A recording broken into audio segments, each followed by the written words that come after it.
la lourde tâche de vous prier d'excuser le professeur Blais, qui est à cette heure dans un avion pour Singapour.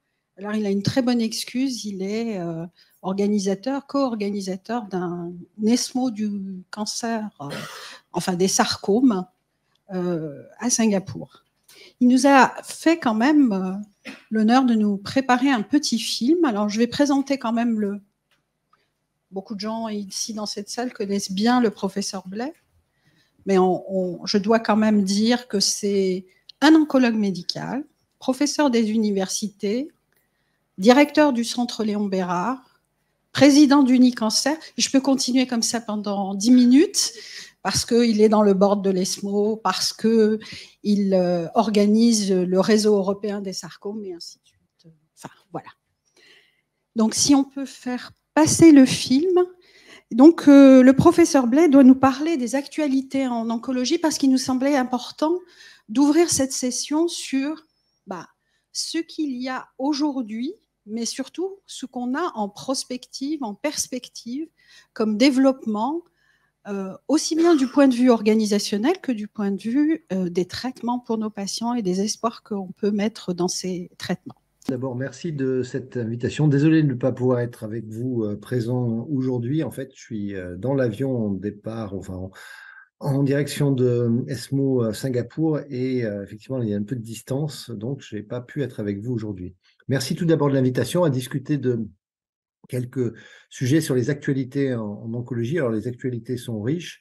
Elles sont à la fois organisationnelles, scientifiques, entrées à notre manière de traiter les données, et j'essaierai de couvrir cela en une vingtaine de minutes. Donc, voici mes liens d'intérêt en tant qu'investigateur et puis également directeur d'établissement. Pour débuter, je voudrais redire ici que la plupart de nos recommandations de pratique clinique sont encore très largement basées sur une analyse par l'histologie et le phénotype de l'objet complexe que sont les cancers, les cellules tumorales et leur environnement, et que dans les bouleversements majeurs qui ont eu lieu au cours des 15 dernières années, les outils de caractérisation moléculaire nous ont permis de transformer de manière très significative notre vision de la maladie, en partant d'une approche avec l'analyse d'un seul gène, qui sert pour orienter telle ou telle thérapeutique, par exemple les mutations de BRAF, par exemple les mutations de RAS, les mutations de GFR, ou au panel un peu plus large, tels que ceux qui avaient été mis en place par les plateformes de l'INCA, avec un nombre de gènes réduit, mais qui permettaient de couvrir de manière très significative l'ensemble des altérations importantes à cibler et à connaître pour guider les traitements, au panel plus large de 400, 500 gènes qui nous permettent, par exemple, Foundation One, mais il y a d'autres panels commerciaux et autres qui permettent d'explorer toutes les différentes altérations clés, offrant un plus large panel d'options thérapeutiques et pronostiques éventuellement, jusqu'au panel franchement large, parce que là, c'est l'ensemble de l'analyse du génome qui est à la clé, avec l'analyse du génome complet ou de l'exome ou du RNA-seq pangénome. Et on a pour cela des initiatives nationales qu'ont également eu d'autres pays. Le plan France Médecine Génomique 2025 est un outil majeur. Alors, ces outils de caractérisation moléculaire, ils sont de taille très différente, de coûts très différents, de mise en œuvre très différentes, et a-t-on réellement fait des progrès pour l'utilisation de ces outils au cours des années précédentes? Il y a peu d'études en fait qui ont tenté de comparer la question de la largeur du panel aux performances que l'on pouvait avoir vis-à-vis de la délivrance du soin aux patients, mais il y en a quand même quelques-unes. L'étude Profilaire 2, à laquelle un certain nombre d'entre nous, lyonnais et non lyonnais, avons contribué, qui est une étude qui comparait un panel tout simple de 50 gènes, puis 70 gènes, un panel local, à un panel plus large de 500 gènes, à peu près un log donc de différence. Et dans cette étude, nous proposions à tous les patients les deux panels, mais on regardait au moment de la RCP moléculaire seulement un des deux panels, et si on ne trouvait pas de solution, on ouvrait l'autre. Et la question était de savoir quel était le panel qui donnait le plus de solutions. Et sans grande surprise, on a pu mettre en évidence que le panel plus large offrait plus de solutions. Ce qui est assez intéressant et peut-être moins surprenant, c'est que en fait les principales solutions thérapeutiques qui étaient proposées par le panel plus large étaient liées à l'immunothérapie, notamment la charge mutationnelle, et puis aussi d'une manière générale que certes on faisait mieux, mais c'était toujours seulement 50% en plus, et une large fraction des patients ne pouvaient pas avoir accès sur la base de ces analyses, taille moyenne ou taille un peu plus large, à des outils thérapeutiques. Donc ça, c'était une observation intéressante. Et évidemment, toutes les ambitions du plan France Médecine Génomique 2025 et de plateformes Sequoia et Oragène local, et de développer ce type de programme à encore plus large échelle, au niveau donc de l'ensemble du génome ou de l'exome ou des RNA-seq du profil d'expression, et de voir si on peut faire mieux pour affiner le diagnostic. Alors pour les maladies rares, ça pose guère de questions. Évidemment, quand on regarde l'ensemble du génome, on trouve plus de gènes mutés. Pour les cancers, ça pose des questions. Et même si indiscutablement, grâce à cette organisation, on a pu progresser et même, je pense, à terme, pouvoir mettre en place quelque chose qui est au fond le plus important de ce plan France Médecine Génomique, qui est la collection de l'ensemble des séquences qui auront été faites dans un grand collecteur analyseur de données pour des approches qui soient analytiques sur des très grandes séries de patients et sur des très grandes largeurs d'analyse, eh bien pour l'instant, on peut se poser la question de l'utilisation de ces outils pour la prise en charge des patients. Et dans une étude que nous avons faite, alors là, c'était pas sur Oragène, mais c'était sur le centre Léon Bérard, on a regardé les performances additionnelles d'un whole exome sequencing par rapport à notre panel habituel, et on fait un peu mieux, certes, mais on améliore de quelques pourcents seulement le nombre de patients chez qui on peut effectivement proposer des stratégies thérapeutiques supplémentaires grâce au whole exome sequencing et au RNA-seq. On augmente un peu, mais on n'augmente pas tant que cela. Et ça n'est pas uniquement lié à la mise à disposition ou non des médicaments dans notre pays, c'est également lié au fait que beaucoup de tumeurs n'ont pas d'altération actionnable. En tout cas, ce qui est clair en 2023, c'est qu'on ne peut plus s'en passer et que l'objet complexe cancer ne se satisfait pas de la seule histologie. Il y a bel et bien besoin également d'une analyse moléculaire et d'une analyse des cellules du système immunitaire pour proposer des essais et des changements de stratégie thérapeutique de standard uniquement sur des sous-groupes de maladies définis par ces analyses. Ça, c'est un point vraiment majeur qui oriente et qui change en fait très profondément toute la médecine du cancer. À commencer par la fragmentation des cadres nosologiques, puisqu'on a, avec ces outils-là, on s'est rendu compte assez vite qu'il n'y avait pas des cancers du poumon, adénocarcinome et carcinome épidermoïde ou carcinome à grande cellule, mais que la diversité était beaucoup plus large, beaucoup plus complexe, qu'elle recouvrait des entités très étroites en termes de nombre, des mutations sur tel ou tel gène, BRAF, HER2, PIK3CA, ALK, sont rares, touchent 1 à 2% des cancers du poumon, parfois moins. On ne parle pas des translocations de RET. Et en fait, les cancers du poumon sont assez vite avérés être des maladies beaucoup plus fragmentées que ce que l'on pensait, et surtout avec une histoire naturelle de chacune de ces maladies très différente. Dans le beau papier de Fabrice Barlesi, on voit bien que le devenir des patients est très différent en fonction de la mutation dite pilote qui est retrouvée. Les patients porteurs de mutation de BRAF, ce n'est pas les mêmes que ceux porteurs de mutation de ALK, pour ne donner que ces quelques exemples. Et on ne parle même pas de l'impact des thérapeutiques qui sont associées. C'est une histoire naturelle qui est globalement différente. Cette fragmentation des cadres nosologiques, elle existe également dans les tumeurs rares, et c'est un enjeu vraiment important, je pense, d'observer que non seulement les tumeurs fréquentes se voient fragmentées en 30 ou 40 sous-entités, mais c'est le cas également des cancers rares, et les gystes, sur lesquels on a beaucoup travaillé, font partie de ces maladies. Il y en a 800 par an en France, et il y a certains sous-types de gystes qui doivent être connus car traités différemment, qui représentent 20 patients incidents par an, mais on va jusqu'à des degrés très fins, puisque au-delà de la nature de la kinase mutée, c'est parfois au codon près que l'on va définir un groupe qui a un moins bon pronostic sur le panel de gauche. Les patients porteurs de KIT muté codon 557, 558 GIST vont moins bien, rechutent plus.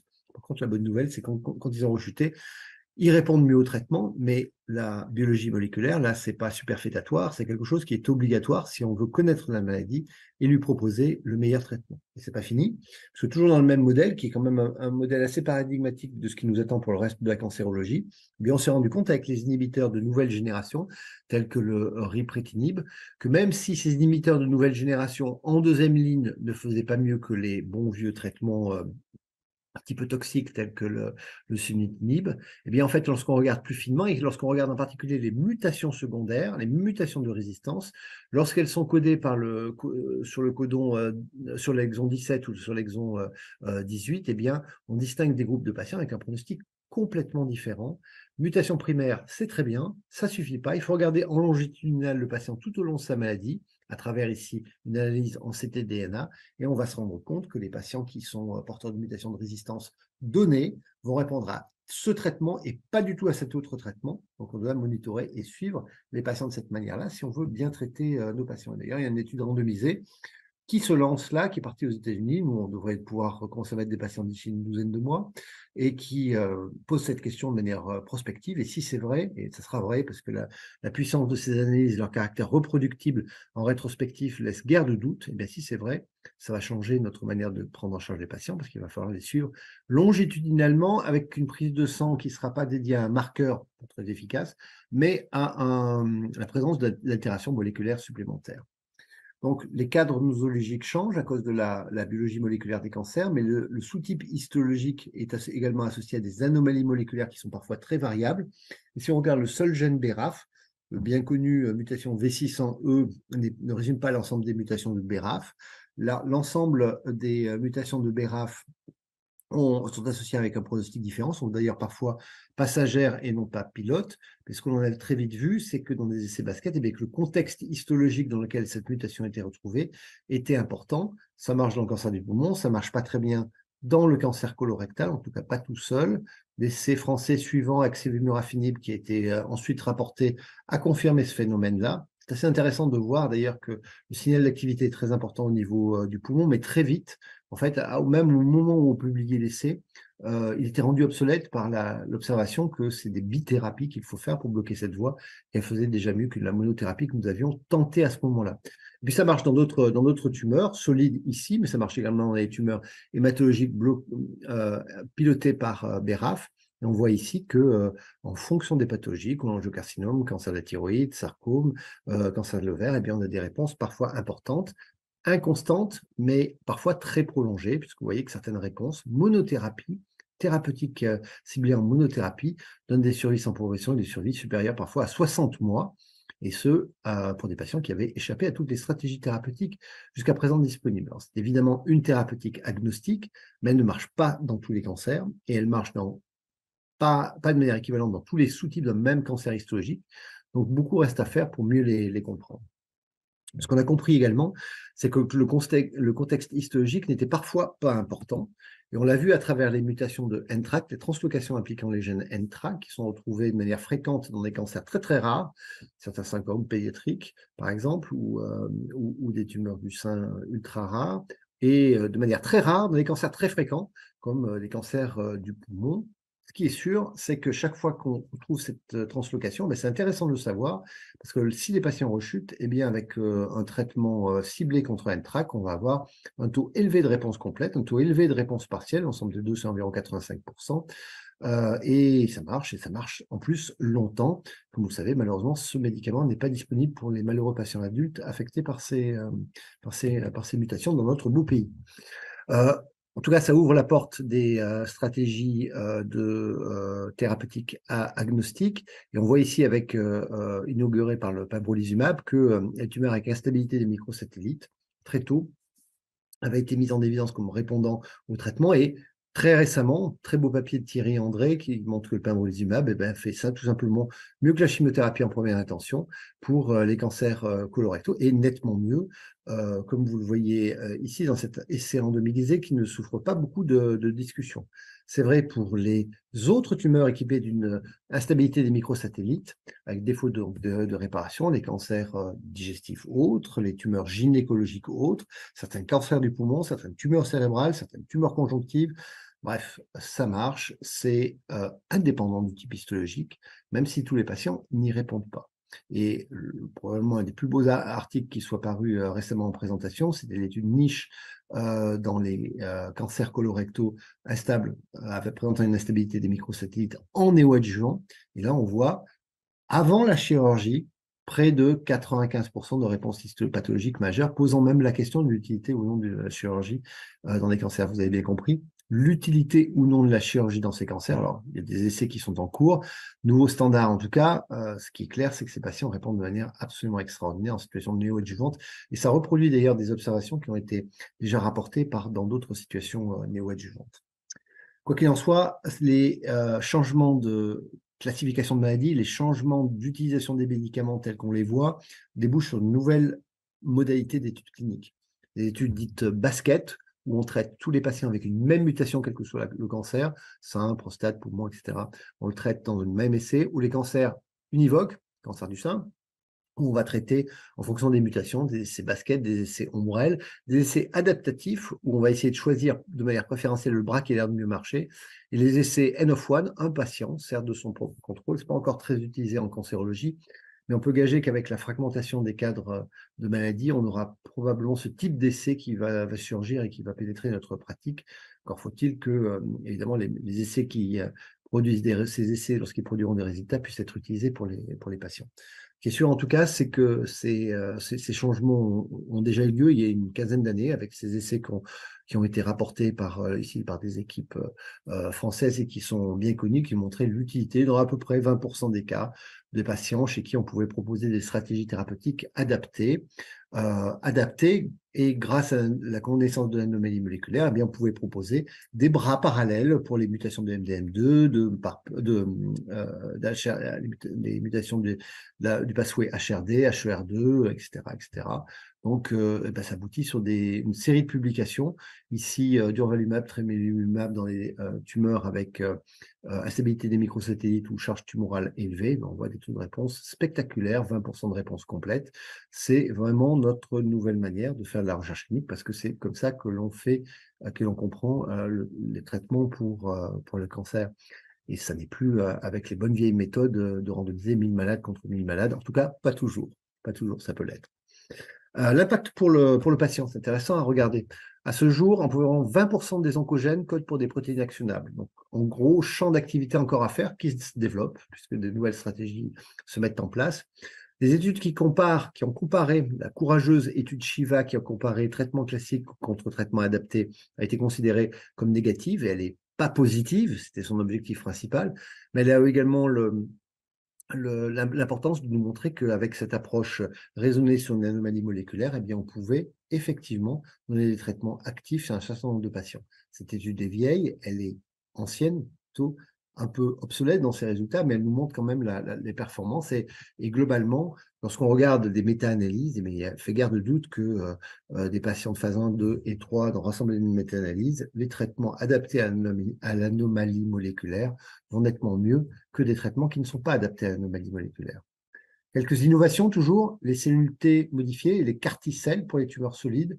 Pour les CAR-T-cells, on connaît les résultats pour les tumeurs hématologiques, pas de commentaires. Pour les tumeurs solides, eh bien, on commence à en voir, dirigées contre des protéines d'adhésion intercellulaire, les claudines, avec des réponses incroyables sur des patients porteurs de tumeurs digestives résistantes, des réponses étonnantes pour des tumeurs que l'on pensait assez résistantes potentiellement à l'immunothérapie, ici des gliomes du tronc, avec une amélioration certes sur 3 patients, mais avec une méthodologie qui est suffisamment rigoureuse pour que ça passe dans nature, montrant bien le changement conceptuel que nous avons. Donc des essais qui se multiplient dans ces domaines, et des cellules également avec des essais également avec des cellules T modifiées. Les classiques, le plus classique, ce sont les cellules T transfectées par des récepteurs T, reconnaissant un antigène dans un contexte HLA donné, en général HLA-A2, 45% de notre population, et MAGE à 4. On a des réponses en phase 1 dans tous les cancers, particulièrement dans les sarcomes. Et d'ailleurs, dans les sarcomes, où une étude est en cours de revue dans une grande revue, eh bien, on a des réponses incroyablement prolongées chez des patients incroyablement prétraités, 5, 6 lignes, et puis des stabilités avec une seule cure de chimiothérapie pour éradiquer les lymphocytes. On réinjecte les lymphocytes T modifiés et les patients répondent de manière très, très prolongée. C'est assez étonnant. Ce qui est aussi assez étonnant, ce sont ces vaccins personnalisés que l'on prépare à façon pour la tumeur de monsieur Y ou de madame Z, et que l'on peut préparer avec un essai mélanome très encourageant, complément d'immunothérapie, avec un essai Pancréas également très encourageant. Vous voyez la courbe de survie d'en haut des cancers du pancréas à 100%. On n'a pas l'habitude. Ce sont les patients qui ont élaboré une réponse immune contre leur tumeur qui ne rechute pas, en tout cas dans cette étude assez préliminaire. Donc, ça nous amène à conclure sur les questions et les questions actuelles. Les questions actuelles, c'est qu'il va falloir regarder non pas à temps zéro, mais tout au long de la maladie du patient. Ces analyses moléculaires et immunologiques, elles doivent être suivies. Les données issues des dossiers patients électroniques vont devoir également être exploitées. Ce sont des mines d'or. Et je vous donne juste un exemple ici de quelque chose d'ultra simple, mais qui est absolument fondamental. Vous voyez la différence de survie entre la courbe rouge et la courbe bleue. Chez les patients du centre Léon Bérard, environ une quarantaine de milliers de patients, dont on a extrait les patients les plus récents. Et on voit que les patients qui disposent simplement dans leur dossier administratif d'une adresse email en rouge vont mieux que les patients en bleu qui n'en ont pas. La illittératie, l'accès à Internet est un facteur pronostic indépendant pour tous ces patients. Ces bases de données nous fournissent également des informations cruciales pour le devenir des patients qui sont guéris. On a vu ici, et on l'a publié, que les patients qui avaient été traités par une immunothérapie pour leur premier cancer développaient beaucoup moins de deuxième cancer, 90% de moins, confirmé dans une série indépendante nationale sur les cancers du poumon, confirmé à nouveau dans une série indépendante internationale sur tous les cancers. Ça débouche sur une étude préliminaire, mais qui est en cours de réalisation, testant la valeur d'un anticorps anti-PD1 pour prévenir la survenue d'un deuxième cancer, étude compliquée, mais qui est en cours et sur laquelle un certain nombre d'entre vous sans doute participer. Donc, les grandes bases de données, c'est important. Elles nous permettent d'alimenter des outils d'intelligence artificielle qui nous permettent, en reconnaissant ici les lames, avec des outils technologiques dont il va falloir apprendre à se servir, à mieux identifier les patients qui vont aller bien ou moins bien, à classer les patients au-delà des classifications histologiques, car la machine est parfois plus performante que les experts de certaines classifications histologiques. C'est un travail qui a été fait avec l'équipe d'Hawkin et Françoise Galato sur les mésothélies. On ne va pas s'arrêter aux innovations, on va dire, technologiques, mais on parlera aussi des innovations organisationnelles.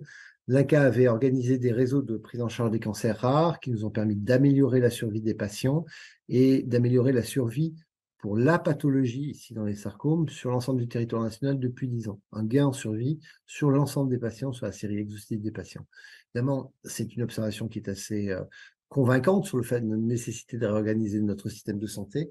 Elle nous offre également la possibilité de regarder, de poser des questions qu'on n'a jamais posées dans ces tumeurs orphelines, en se liant avec le système national des données de santé, qui permet d'identifier et de répondre à une question simple: est-ce qu'il faut faire une chimiothérapie adjuvante dans ces tumeurs?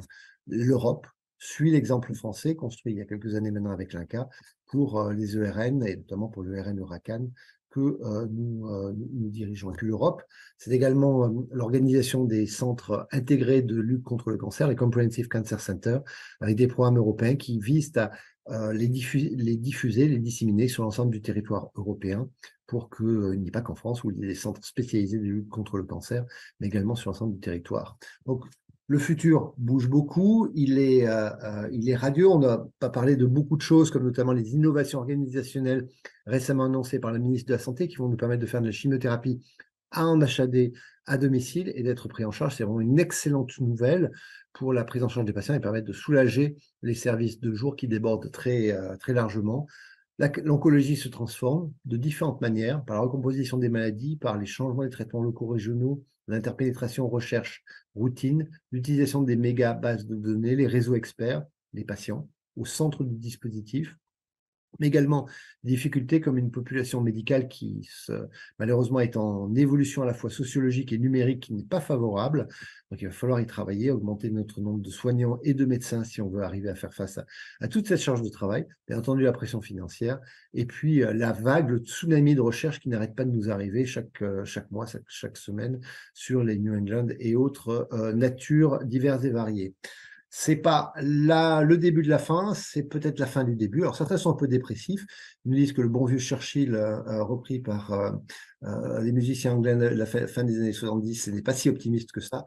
Mais je pense qu'on peut être raisonnablement optimiste et se dire que le futur, c'est plutôt la Californie, les innovations et globalement l'accès pour tous à l'innovation diagnostique et thérapeutique. Merci de votre attention.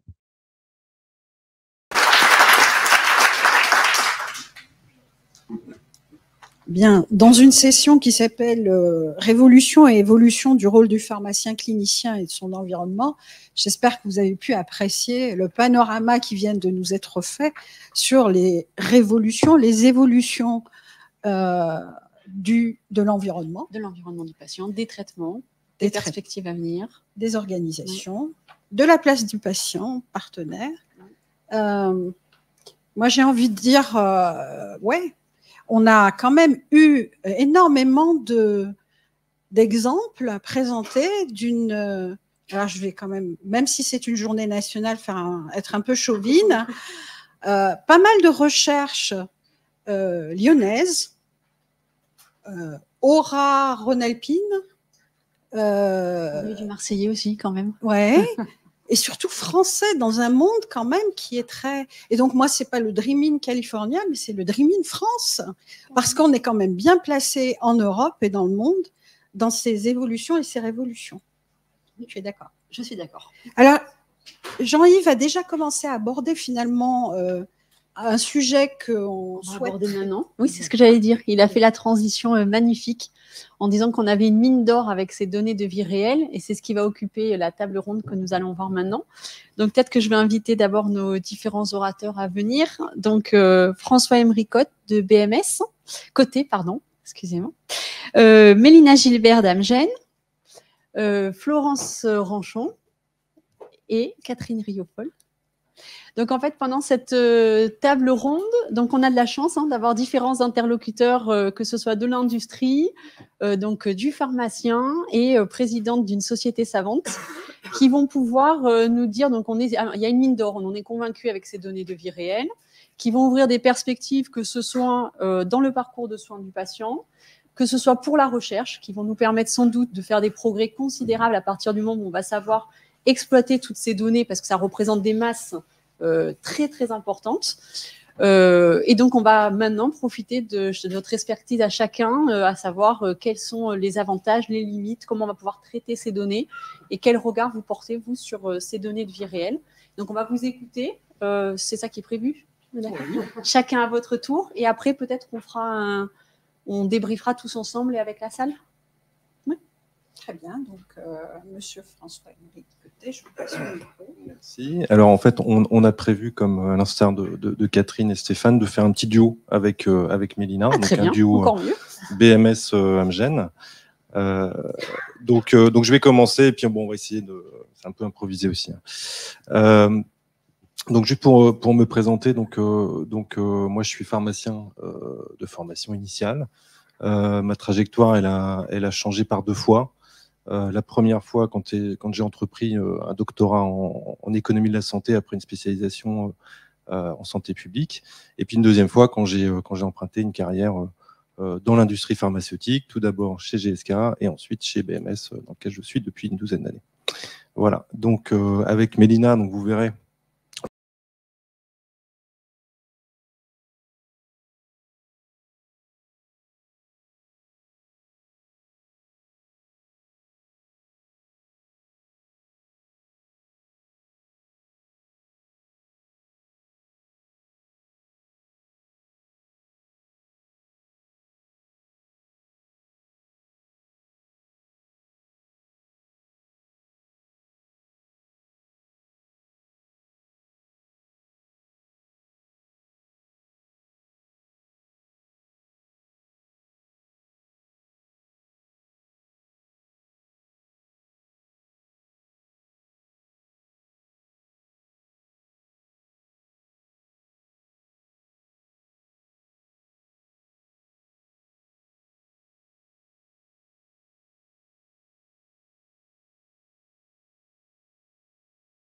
utilise pour nourrir nos modèles médico-économiques.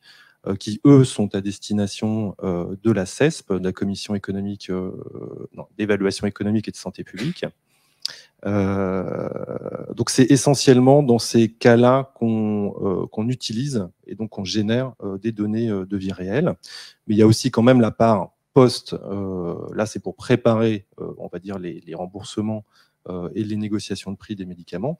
Mais lorsque les médicaments sont cette fois sur le marché, donc à disposition des prescripteurs et des patients, là on met en place également des études de données de vie réelle, et notamment celles qui sont demandées directement par l'HAS expressément dans les avis de la commission de transparence.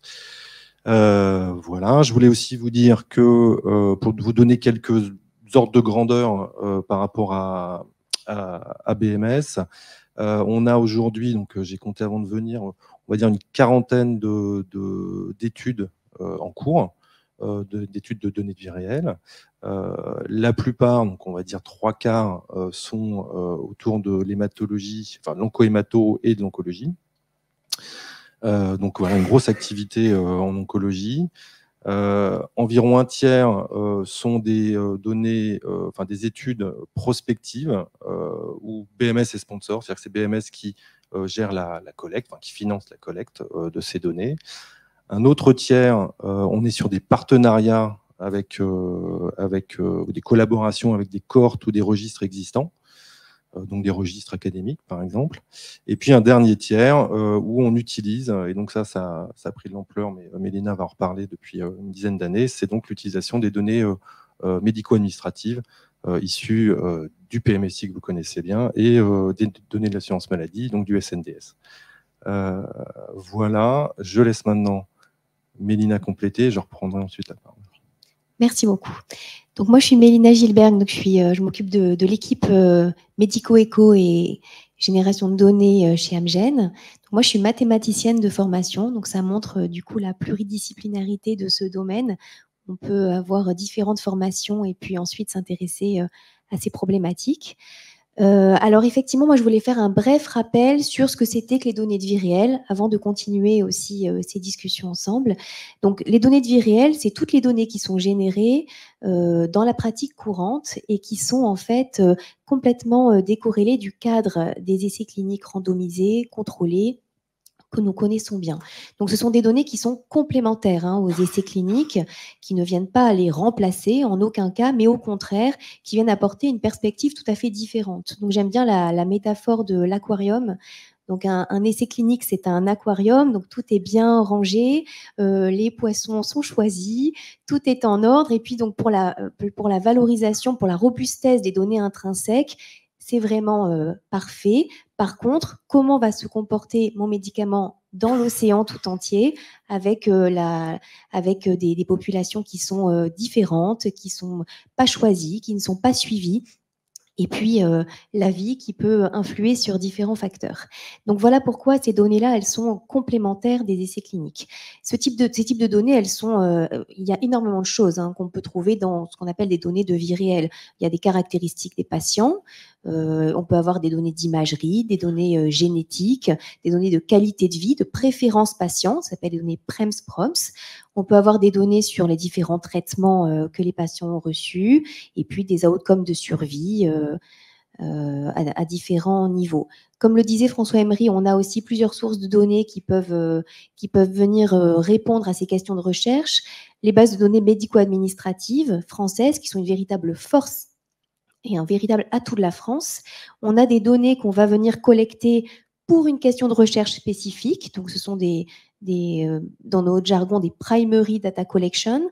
Ça veut dire qu'on va venir récolter quelque chose pour répondre à une question une seule fois, mais sans réutiliser des données qui sont déjà collectées par ailleurs, comme par exemple dans les cohortes ou les registres. Et puis, pour ouvrir un petit peu le scope, on peut avoir aussi des données issues des réseaux sociaux, des objets digitaux connectés, voilà, pour des données un petit peu plus originales aussi qui rentrent dans ce scope-là. Ce que nous voulions aussi discuter, c'est la nécessité d'anticiper cette génération de données. Parfois, 2, même 3 ans avant la mise sur le marché d'un médicament nous avons besoin de mettre en place un plan de génération de données, c'est-à-dire une stratégie de génération de données, et se demander de quoi nous allons avoir besoin. Donc, on décortique ce qu'on a déjà à disposition et on va venir complémenter l'ensemble des données avec des données de vie réelle pour en fait étoffer nos connaissances. Et ça, c'est tout au long du cycle du médicament. Ça peut être dès la conception d'un essai clinique, où générer des données de vie réelle nous permettent de mieux connaître nos patients et d'orienter le design d'un essai clinique. Et puis ensuite, donc, tout au long de la vie du médicament, pour faire de l'épidémiologie, pour l'amélioration de la connaissance collective, et puis ensuite pour suivre d'autres médicaments dans la vraie vie. Donc ça, c'est un des défis que nous rencontrons, hein, cette anticipation qui est primordiale. Et puis nous en avons listé quelques-uns. Donc peut-être François Emery, je te laisse la parole pour identifier les premiers défis. Oui, alors donc nombreux défis effectivement dans les données de vie réelle. Le premier que je voulais mentionner, parce que c'est celui qu'on mentionne en général à la fin, mais du coup c'est mieux de ne pas l'oublier et de le dire tout de suite, c'est le défi, on va dire, éthique, le défi de confidentialité. Les données de vie réelle, c'est des données qui sont éminemment sensibles. Donc il y a vraiment tout un encadrement qui doit y avoir sur ces données, donc ces données de data privacy, comme on dit en anglais. Et donc, toutes ces collectes de données font l'objet d'un cadre qui aujourd'hui est clairement défini, notamment particulièrement en Europe avec le RGPD. Et donc, ça, c'est un défi important parce que ça engendre aussi beaucoup de problématiques, de temps, sur les procédures de collecte. Donc, ceci étant dit, un autre défi qui est important pour nous, c'est le défi méthodologique, et notamment la causalité. Donc, on a tous réagi sur ce qu'a montré Jean-Yves Blais sur l'étude montrant donc une amélioration de la survie avec l'adresse email. Bon, c'est des publications qui sont intéressantes et justement qui challengent un petit peu l'ordre établi sur les méthodologies, mais il est évident que si on donne un adresse mail à un patient, il ne va pas survivre plus. Voilà, c'est ça. Donc c'est plutôt que le fait d'avoir une adresse mail, ça montre probablement déjà peut-être un âge plus jeune et puis aussi des caractéristiques socio-économiques ou des choses comme ça. Donc voilà, donc effectivement, les données de vie réelle sont pas là pour nous donner de la causalité, mais plutôt des associations, des corrélations. Donc il faut faire attention aussi sur ces éléments-là. Maintenant, il y a beaucoup de gens, de méthodologistes qui travaillent sur la manière dont on pourrait utiliser ces données pour justement générer vraiment de l'évidence. Et donc là, les travaux avancent. Il y a un réel besoin, notamment sur tous les produits, et on en a vu aussi beaucoup dans les slides de Jean-Yves Blais, dont on dispose seulement de données monobras, hein, donc aucune comparaison, donc des phases 1, des phases 2, qui montrent une telle efficacité qu'ils arrivent potentiellement dans des accès précoces, des choses comme ça. Et on manque de comparabilité de données de comparaison. Donc là, les données de vie réelle peuvent potentiellement répondre à ces besoins, mais sous conditions quand même de méthodologiques très strictes. Mais les lignes avancent et on voit donc la HAS qui produit des recommandations autour de tout ça. Donc c'est des recommandations qui sont très strictes. C'est très difficile à faire en vrai. Mais les lignes bougent donc sur ce point-là. Et puis le dernier défi que je voulais aborder, c'est le modèle économique des données de vie réelle. Ça fait réagir. C'est assez difficile à lire. Il y a vraiment un problème de lisibilité aujourd'hui. Je parle du marché français, hein, de tout ça. On a des projets dans lesquels on a des coûts par patient, si on peut parler comme ça, donc des coûts de données de vie réelle par patient, qui vont de quelques dizaines d'euros à plusieurs milliers d'euros. avec parfois des éléments qui sont difficilement explicables, avec une petite opacité, donc un manque de transparence en tout cas sur ce modèle économique. Et nous, laboratoire, donc filiale de multinationales américaines, on a des difficultés de plus en plus à justifier de ces différences et de cette hétérogénéité dans ce marché de la donnée de vie réelle. Voilà, Mélina. Merci, oui. Donc, j'ai identifié 2 défis pour venir compléter ce que disait François Emery. Donc, tout simplement, le défi de la qualité. Voilà, la qualité des données, ça implique beaucoup de choses. Le recueil et puis ensuite toute la partie data mining pour rendre une donnée propre et exploitable. Donc ça, c'est notre premier défi en fait. Et puis c'est vrai qu'il y a du travail qui a été fait, mais c'est très hétérogène. Et au-delà d'une exhaustivité, parce qu'à part les bases de l'assurance maladie, l'exhaustivité, elle est très difficile à obtenir, mais au moins nous avons besoin d'une certaine représentativité de la population française lorsqu'on génère des données. Donc la qualité, on pourrait en faire une table ronde spécifique, c'est vraiment problématique majeure. Et puis il y a l'histoire de se faire parler les bases de données entre elles. D'un côté, on a des bases très économiques, médico-administratives, et puis d'un autre côté, on a des bases médicales qui apportent une valeur énorme, et ces bases de données-là, elles ont du mal à se parler. Donc chez nous, on appelle ça l'interopérabilité. Donc ça veut dire comment on peut se faire connecter 2 bases de données ensemble pour avoir accès à l'éventail des données pour répondre à nos questions. Alors ça commence, il y a des appariements entre le SNDS et certaines cohortes ou registres, mais c'est difficile, c'est complexe, méthodologiquement parlant, et puis aussi politiquement parlant, en fait. Tout le monde n'a pas envie de faire un appariement avec le SNDS. Donc voilà, ça monte petit à petit, mais ce sont des problématiques qu'on rencontre beaucoup, donc ce chaînage-là. Il y a aussi la problématique du partage des données. Aujourd'hui, quelles sont les données que nous avons envie de partager? Donc, il y a l'initiative du Health Data Hub, qui est cette plateforme française qui doit en fait justement promouvoir le partage des données de santé. Mais nous aussi, industriels, on se remet en question sur quelles sont les données que nous pourrions partager pour faire avancer la connaissance et sous quelles conditions. Donc ça, ce sont des problématiques qui sont très actuelles. Alors quand même, pour finir sur une note positive, parce que là, nous avons identifié beaucoup de défis, nous sommes quand même en avance en France sur le domaine des données de santé, parce que d'un côté, nous avons ces belles bases de données, l'envie aussi des collaborations publiques-privées qui sont en train d'émerger. Il y a la FIAC, la filière d'intelligence artificielle et cancer, qui réunit autour de la table l'INCa et puis les différents laboratoires pharmaceutiques et puis plein d'autres acteurs. Donc, quand même, il y a des choses qui se passent. Il y a dans la mission Born, il est question aussi des données de santé. Et puis, nous avons été sollicités par le Conseil d'État sur une mission dédiée à l'utilisation des données secondaires de santé. Donc, quand même, on voit des instances politiques qui bougent et des lignes qui avancent. Donc, je pense qu'on va dans le bon sens. Oui, et puis effectivement, le rôle du pharmacien dans tout ça, il est évidemment central, puisque en tout cas sur le médicament, vous êtes au cœur, on va dire, de la collecte de ces informations. Et puis plus généralement, on voit qu'il y a on est dans un environnement qui bouge beaucoup. Alors, on n'a pas parlé de l'intelligence artificielle, mais c'est un sujet aussi, mais on n'est pas encore dans une maturité sur l'environnement autour des données de vie réelle en France, et on voit qu'il y a beaucoup de pharmaciens qui commencent à prendre le lead, à se saisir un peu de ce sujet, et on en a autant ici, mais on voit vraiment beaucoup d'initiatives, et effectivement il y a un appel d'air, il y a des places à prendre, et le pharmacien est tout à fait légitime dans ce contexte-là. Merci. On continue, ou la salle a des questions peut-être déjà maintenant?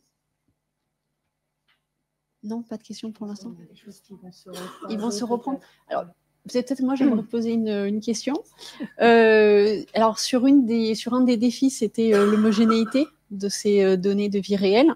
Qu'est-ce que, justement, on pourrait proposer et mettre en place pour homogénéiser, justement, ces recueils? Est-ce qu'il y a déjà des pistes au niveau des Vous parlez de laboratoires? l'homogénéisation du recueil, Du recueil. ou de la donnée en elle-même? Oui. Du recueil, Du recueil. d'abord. Alors, pour une homogénéation du recueil, il faudrait un set minimal commun, par exemple, de données. Ça veut dire qu'à chaque fois qu'on met en place une initiative pour construire une cohorte, on part tous d'une base commune. Donc, comme ça, les quelques variables, peut-être une cinquantaine premières, ce seraient les mêmes. Donc, en termes de recueil, on est sûr qu'on pourrait retrouver les mêmes choses et qu'ensuite, les bases pourraient se connecter entre elles. Après, je connais toutes les problématiques du recueil et le temps que ça prend. Et donc, effectivement, sur ce point-là, il faudrait probablement développer des équipes. Donc, il y a besoin de financement avec des data managers, en fait, qui accompagneraient la mise en place et la construction de ces données pour qu'elles soient d'emblée des coquilles bien construites qui suffiraient d'alimenter ensuite. Après, il y a plein de choses qui existent avec des nouvelles méthodologies. Ça s'appelle...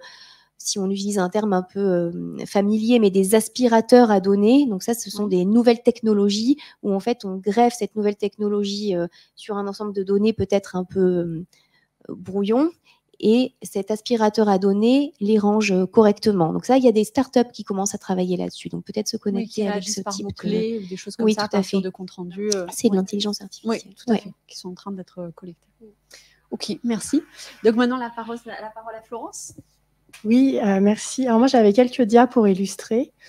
Il faut s'en mettre là.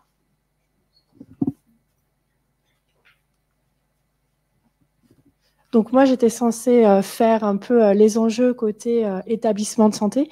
Et au final, finalement, les défis et les enjeux se croisent beaucoup avec le côté industriel. Donc, sans doute, il y a quelques redites.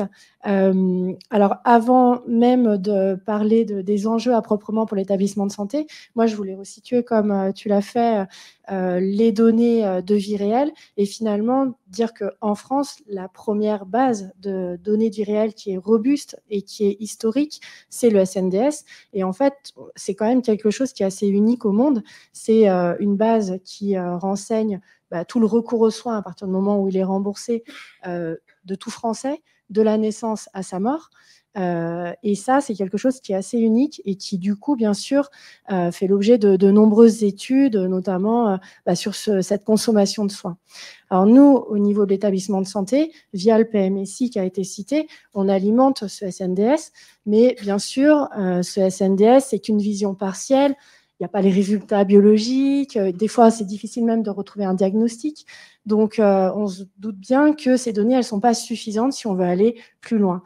Et ces dernières années, on a eu une numérisation massive de toutes les données hospitalières, les comptes rendus, la bio, les médicaments, l'imagerie, tellement de données qu'on se dit qu'évidemment, faire croiser les deux, ça peut être hyper intéressant. Et j'ai choisi ce schéma parce que nos collègues espagnols, ils figurent la pharmacie et le fait que nous aussi, on génère des données de vie réelle à notre niveau pharmaceutique, ne serait-ce que par nos activités de pharmacie clinique, les comptes rendus qu'on peut faire je sais pas, d'entretien éducatif avec le patient, nos analyses d'ordo, les interventions pharmaceutiques qu'on peut générer, etc. Donc tout ça, c'est des données de vie réelle qui potentiellement pourraient être requêtées et compléter des données autres. Et puis, vous en avez parlé aussi, il y a un intervenant maintenant dont on ne peut plus se passer, enfin un acteur plutôt dont on ne peut plus se passer, c'est le patient qui génère bien sûr à son niveau des données de vie réelle. C'est les symptômes qu'il va faire remonter. Et maintenant, il y a quand même plein d'outils qui existent. Et par exemple, aux hospices, on a un suivi qui s'appelle ImuCare où les patients répondent à un questionnaire. Le questionnaire est incrémenté dans le dossier médical. Et donc, par exemple, quand on valide nos chimios, on a les symptômes que le patient a déclarés ou pas chez lui à domicile, ce qui permet quand même d'adapter pas mal les choses. Et ça, c'est des données aussi qui peuvent être complémentaires. Donc, c'est cet environnement en fait qui est à considérer.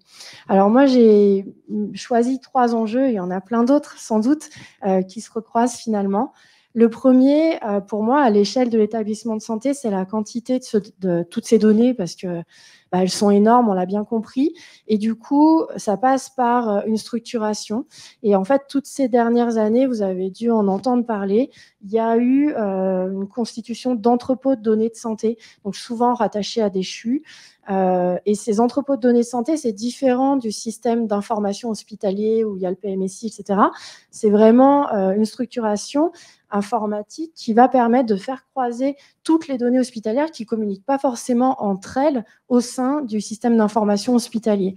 Donc, il y a notamment la région du nord-ouest de la France qui est hyper avancée sur ce domaine-là et qui même maintenant a fait un réseau d'entrepôts de données de santé et qui permet du coup d'avoir un suivi du patient, quel que soit finalement son endroit d'hospitalisation. Dans la région, il y a Grenoble aussi qui a un entrepôt de données de santé qui est déjà disponible. Les hospices travaillent aussi dessus. Donc voilà, c'est un élément important, cette structuration. Et ça veut dire que pour la faire, en fait, ils font des compétences qui sont quand même très spécifiques et qu'on n'avait pas forcément ces dernières années au niveau de l'hôpital. Donc c'est vraiment une dimension à part entière. Et ça veut dire que ça coûte de l'argent, bien sûr, parce que c'est des gens très qualifiés qui peuvent mettre en place et maintenir ces organisations. Et comme vous l'avez aussi cité, il y a des confrères ici qui ont déjà eu cette problématique de cyberattaque. Toutes ces données, forcément, elles ont une valeur et il y a toute une réglementation et une cybersécurité qui est majeure à mettre en place. Et ça aussi, ça nécessite des compétences et sans doute de l'argent, bien sûr. Le deuxième enjeu que j'avais décidé de vous communiquer, c'était celui de la qualité, et donc il rejoint celui qui a été défini juste avant. Toutes ces données, donc elles sont très très variées en nature, des chiffres, du texte, de l'image, voilà, c'est très très vaste. L'intérêt, c'est qu'on peut avoir des données longitudinales pour un même patient, et ça a une valeur assez importante pour étudier ses parcours de soins, ses trajectoires de soins ou ses séquences de traitement. Maintenant, on se demande beaucoup ça en cancéro, quel est l'impact de commencer par celui-là plutôt qu'un autre, etc. Mais cette qualité de données, elle est très hétérogène. Il y a des données structurées qui sont peut-être plus faciles à requêter, d'autres non, du texte qu'il faut aller fouiller, et donc ça, c'est compliqué. Sans parler des données manquantes. Des données manquantes, notamment quand elles reposent sur un retour patient où il est libre aussi de ne pas répondre à tous ces questionnaires. Donc ça, c'est une vraie complexité dans ce traitement de données. J'ai choisi de mettre une publi récente de nos collègues hémato à Lyon Sud sur justement le challenge associé à cette qualité des données. Ils ont créé une grosse base de données de vie réelle des patients traités pour un lymphome, c'est la base REALISA, sachant que le LISA a déjà une structuration très importante sur tous les essais en hémato, donc ils sont quand même très très performants déjà dans leur domaine. Et en fait, ce papier, c'est pour mettre en évidence que pour avoir des données de qualité, en fait, il faut mettre les moyens. Donc il y a un process de monitoring des données manquantes qui est énorme et qui évidemment nécessite des compétences et des ressources économiques. Donc après la quantité, la qualité de ces données, mon dernier point, c'est quelle utilité? Parce qu'en fait, on se dit, évidemment, c'est génial, toutes ces données de santé, ces données de vie réelle, tout le monde le dit, donc c'est forcément vrai. Elle nous apporte des données complémentaires aux essais cliniques, le patient dans la vraie vie, comment il prend ses médicaments. C'est pas le même que celui des essais. Et puis les médecins, ils font pas comme dans les essais. Donc vraiment, c'est super. Mais finalement, à l'échelle de notre établissement de santé, peut-être que c'est pas assez représentatif, comme tu l'as dit. Et donc moi aussi, j'avais mis en avant l'intérêt sans doute de pouvoir chaîner ces données. Donc ça veut dire pouvoir connecter les données de l'hôpital avec, par exemple, le SNDS, parce que comme ça, c'est complémentaire et du coup, on est encore plus performant. Ça permet de faire vraiment d'étudier les parcours, les trajectoires des patients, sous réserve, bien sûr, qu'on arrive à accéder à ces données. Alors, les choses ont beaucoup évolué avec la création du Health Data Hub, mais ça reste malgré tout quand même une difficulté. Donc, cette question, elle est un petit peu peut-être provocatrice, mais j'ai remis un rapport du Sénat là, qui est tout récent, qui date de cet été, où ils reprennent un petit peu tous ces enjeux sur les données de santé. Et j'aimais bien cette petite phrase parce que elle disait donc les données précieuses sont aussi celles qui répondront aux questions que l'on ne se pose pas encore. Donc j'ai trouvé ça assez fou parce que finalement il faut tout récolter du coup, donc c'est infini, donc c'est vrai que voilà, rien que ça pose de nombreux challenges et de nombreuses questions. Voilà. Si je peux me permettre juste d'intervenir sur ce dernier point, ça on l'a vécu avec l'émergence de la médecine personnalisée, avec tous les biomarqueurs, etc. Quand on a voulu générer des données fines en vie réelle, on n'avait pas anticipé justement on n'avait pas anticipé ce besoin et donc on s'est retrouvé avec des données parfois trop larges qui permettaient pas de cibler les patients qui nous intéressaient. Donc ça faisait partie des questions qu'on ne se posait pas encore, qu'on se pose maintenant et que nous n'avions pas anticipé. C'est comme la personne qui met la lumière et qui ne recherche que là où il y a la lumière. Merci beaucoup, Florence. Et donc maintenant, la parole est au professeur Catherine Riofol. Merci. Alors, j'ai prévu aussi des dias. Donc, Flo, tu as les appètes? Il est là. Merci beaucoup. Eh bien, dans cette table ronde, moi, mon objectif, ça va être de vous parler des données en vie réelle issues de parcours de soins sécurisés dans lesquels nous sommes tous impliqués, les pharmaciens cliniciens en oncologie.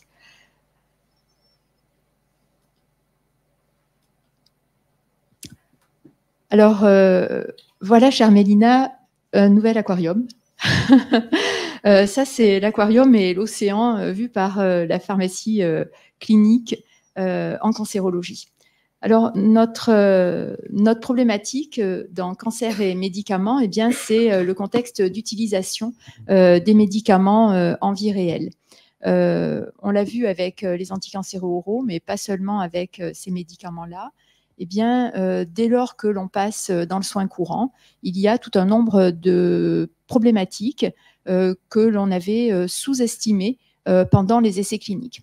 Donc, le médicament est utilisé effectivement sur des populations de patients plus larges, dans d'autres conditions, et on voit émerger des problèmes médicamenteux à type d'observance quand il s'agit de forme orale, mais également d'effets indésirables, d'interactions médicamenteuses avec des médicaments prescrits, mais également avec de la phytothérapie. Tout cela, on ne l'avait pas vu dans les essais cliniques. On sent bien que ces problèmes médicamenteux peuvent avoir des conséquences importantes quand ils sont insuffisamment gérés dans un contexte ville-hôpital plus complexe avec des prescripteurs multiples.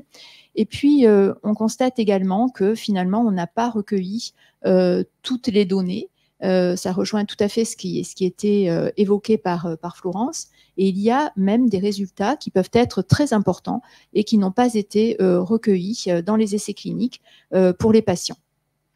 Tout cela, eh bien, ça conduit à une augmentation de la consommation des soins à type d'hospitalisation non programmée, de passage aux urgences, à des disparités au sein d'un même pays, mais également à l'échelle internationale. Et on voit bien dans les congrès, par exemple à l'ASCO, un certain nombre d'interventions se terminaient par, même si on parle d'innovation thérapeutique, eh bien ces innovations, on voit bien qu'elles ne vont pas bénéficier à tous les patients. Et ça doit rester une vraie problématique. Alors, c'est vrai que c'est une problématique qui intéresse toutes les pathologies. Je vois Fadila acquiescer, mais c'est quand même une vraie problématique de la cancérologie. Voilà. Donc, l'équité d'accès aux soins. Tout cela, bien sûr, ça a un coût et forcément, eh bien, pour nous soignants, mais pour vous également industriels, eh bien, le problème, c'est que cela conduit, en vraie vie, à avoir des résultats qui sont assez différents de ceux que nous attendions tous pour les patients dans les essais cliniques. Alors, qu'est-ce que nous faisons dans nos parcours sécurisés, pluridisciplinaires, ville-hôpital? Eh bien, je pense que nous en sommes tous arrivés à un certain modèle de parcours qui nous réunit tous et qui nous permet de faire quoi pour ces patients? Quel est le bénéfice apporté par nos parcours aux patients? Et bien sûr, pour les JPCO, bien, nous allons parler d'un parcours de patients atteints de cancer, en sachant que ces parcours, ils sont de plus en plus tournés vers l'ambulatoire ou vers une alternance de séjours à l'hôpital et de séjours à domicile. Ce que nous faisons, eh bien, c'est que nous travaillons dans la pluridisciplinarité. Nous rencontrons le trinôme médecin, pharmacien, infirmier, rencontre le patient, délivre de l'information thérapeutique, parce qu'on sait qu'un patient mieux informé est un patient qui est plus observant et qui adhère davantage à son parcours. Donc, nous éduquons. Mais nous travaillons également sur l'ensemble des médications du patient. Donc, nous appelons le pharmacien de ville. Nous préparons un plan de prise médicamenteux. Nous faisons de la conciliation médicamenteuse. Tout ça, c'est des mots très compliqués et qui nous permettent tout simplement de recueillir, de collecter l'ensemble des données sur tous les médicaments pris par le patient, encore une fois, qu'ils soient prescrits, qu'ils ne soient pas prescrits, que ce soit de la phytothérapie, donc on sort du champ médicamenteux. Et tout cela, ça nous permet de constituer un plan de prise, d'expliquer au patient comment il prend son traitement et de relever les interactions médicamenteuses potentielles et pour celles qui sont significatives, de proposer des alternatives thérapeutiques aux médecins prescripteurs. Nous sécurisons.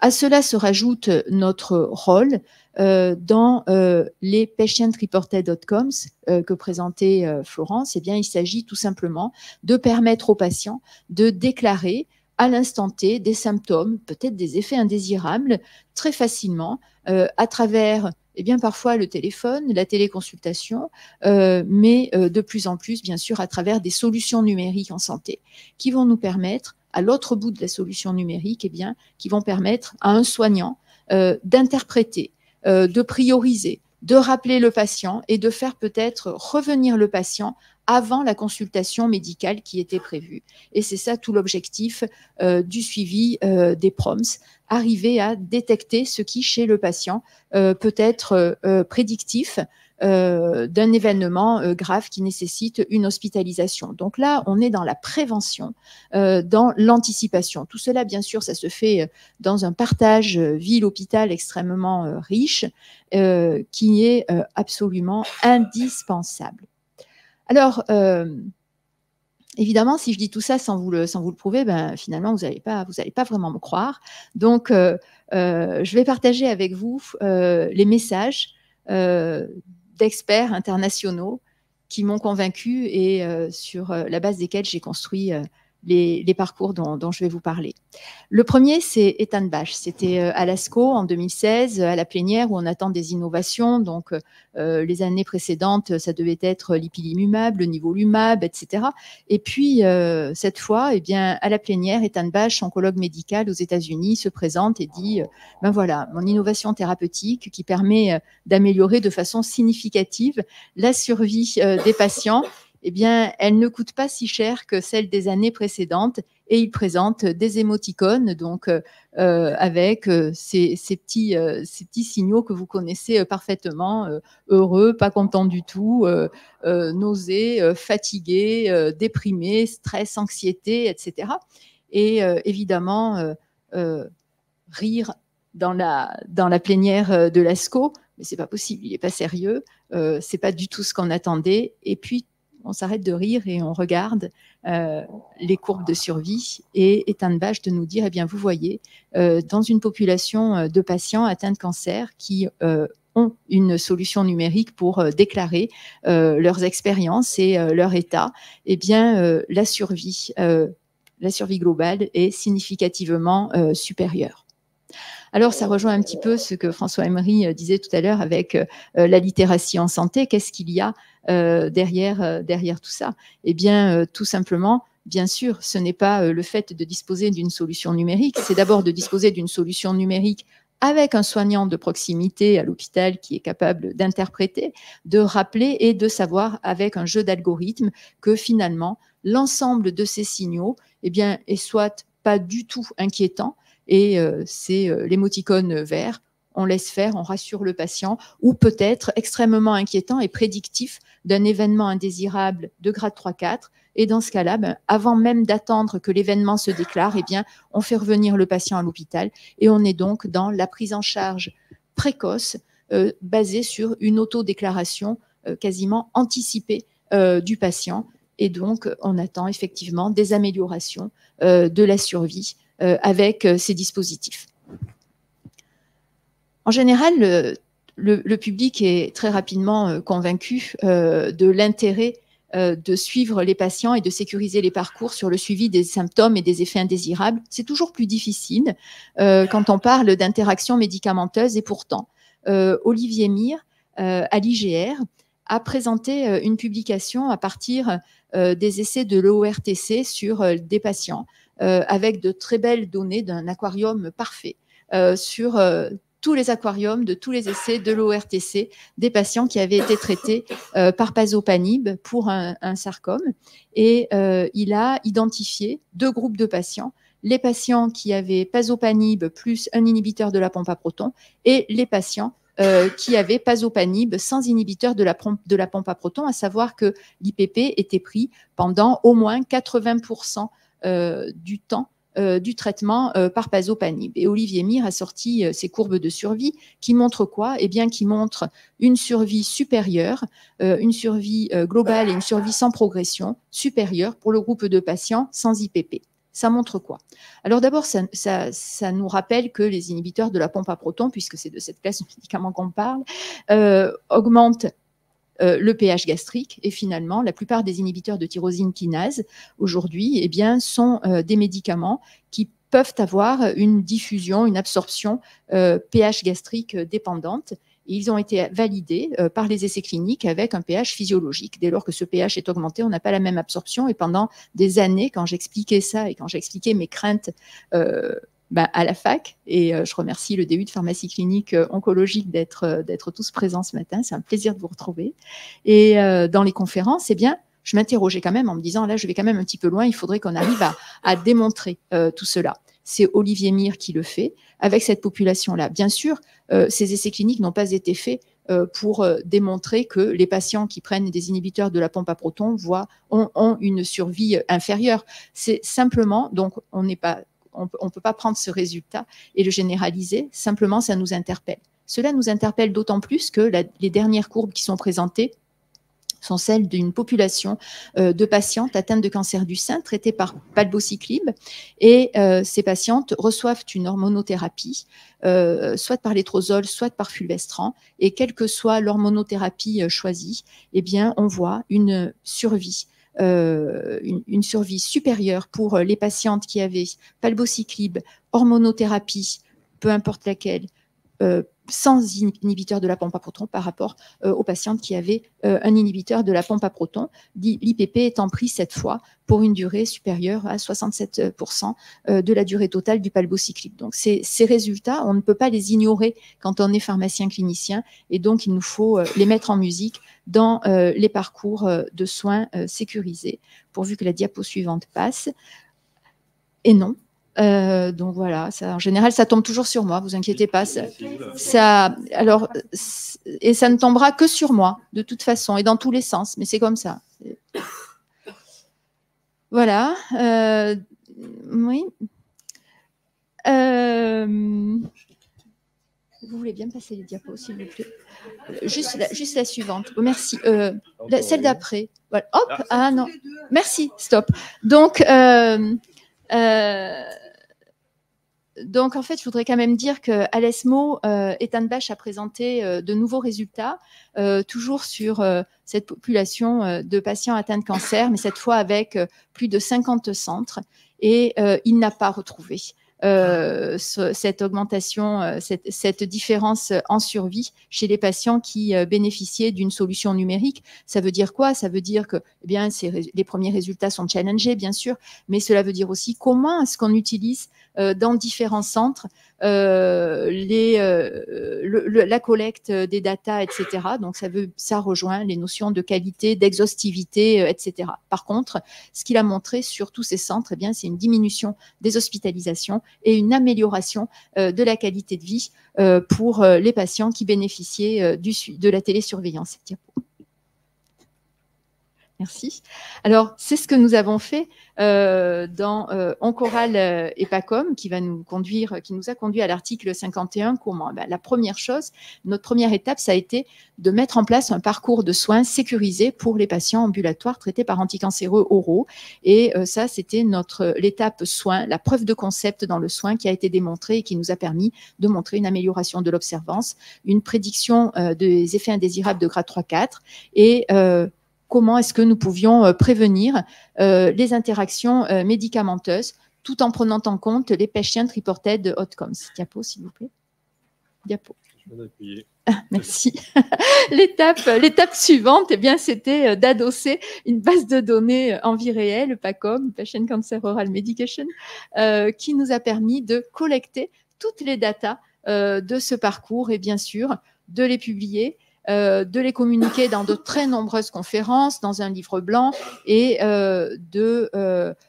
d'évaluer ces données dans le cadre de partenariats académiques et privés. Et cela a été d'une richesse considérable puisque nous avons effectivement essaimé, nous avons partagé tout cela dans des essais multicentriques et cela nous a assuré de notre preuve de concept. Diapo. Et c'est grâce à tout ce travail, soins et recherche, eh bien, que nous avons pu être acteurs et répondre d'abord à l'appel à manifestation d'intérêt de la DGOS en 2018 et être acteurs de ce magnifique article 51, expérimentation nationale, thérapie orale Oncolink, qui est piloté par Unicancer. Et vous savez tous mon immense plaisir comme PUPH de CHU à participer dans ce projet national piloté par Unicancer.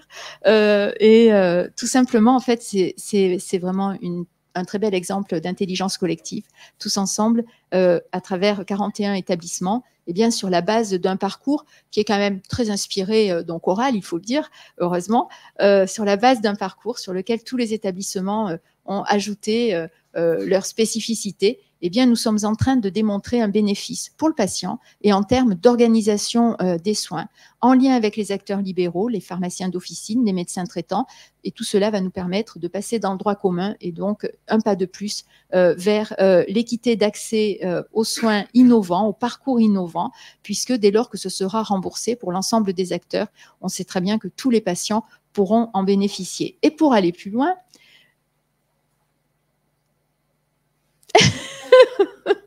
mais je suis moins seule. Merci. Et donc, pour aller plus loin, les évaluateurs externes de l'article 51 vont faire appel au SNDS et vont donc comparer la population de patients article 51 à la population du SNDS pour consolider les résultats. Diapo. Alors, quels sont les enjeux, quels sont les messages? Eh bien, pourquoi et comment est-ce qu'on passe d'un parcours sécurisé aux données en vie réelle? Moi, le premier message que je voudrais donner, c'est que la donnée en vie réelle, c'est très bien, mais à une condition. Le premier enjeu, c'est le bénéfice individuel du patient. Si le patient ne retire pas un bénéfice individuel de la donnée, eh bien, je crois que c'est pas la peine de continuer à produire des données. Et que le patient retire un bénéfice individuel, cela veut dire qu'il y a bien sûr une solution numérique, mais il y a quelqu'un au bout de la solution numérique et cette personne, c'est un professionnel de santé de proximité. C'est pas une plateforme nationale qui n'a jamais entendu l'histoire du patient, qui ne le connaît pas. C'est un professionnel de santé de proximité. Donc ça, c'est la première des choses. Et bien sûr, très rapidement, le deuxième objectif, eh bien, c'est le bénéfice populationnel, c'est-à-dire comment est-ce que toutes ces données qui sont utiles pour un patient, eh bien, comment toutes ces données vont bénéficier à une population de patients qui présentent la même pathologie, les mêmes caractéristiques, les mêmes expériences. Voilà.